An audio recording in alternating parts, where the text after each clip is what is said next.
Our top story tonight, Russia is promising to support Afghanistan after Western forces withdraw from the troubled region in 3 years.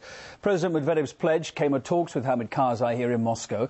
The leaders also promised to clamp down on the vast flow of Afghan drugs from which Russia suffers the most. Anissa Nawi has the details of this high-level meeting. On the first official visit of an Afghan leader to Moscow in 2 decades, Russia promises to lend a hand after Western forces leave the war-torn country. Russia would like to see Afghanistan as an independent and prosperous state, with an effective government that's able to provide the development of Afghanistan for decades to come. U.S.-led coalition forces have been in the country since 2001 and are planning to withdraw combat forces in 3 years, leaving Afghanistan on its own.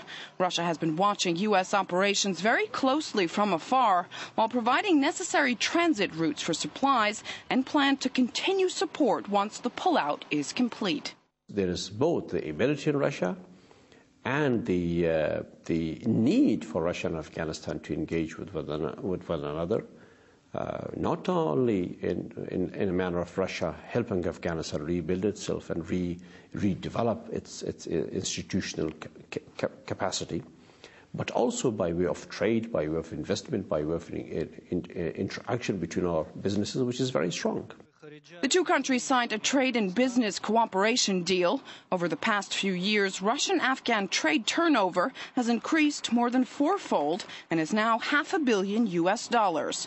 President Karzai mentioned that his country is developing economic relationship with the United States, but that the relationship with Russia is developing at a larger scale. Again, we should come back to history. More than 140 enterprises were built by the Soviet Union. Medvedev and Karzai agreed to prioritize the fight against narcotics, since Russia bears the brunt of Afghanistan's vast drugs production industry. Russia hoped that international forces could crush extremism in Afghanistan, and Russian officials hoped that maybe they could be able to stop the influx of drugs coming into Russia. But now we see that Americans and their European allies, let's say it clearly, have failed in fighting extremism in Afghanistan. So now, of course, Russian officials have to deal the problem talking directly to the leaders of Afghanistan. With the 2 main threats coming out of Afghanistan, drugs and terrorism, no one feels that hit closer to home more than Russia, who's pledging to help develop support for the war-torn country without ever having a Russian soldier step foot on Afghan soil. Anissa Nawi, RT, Moscow.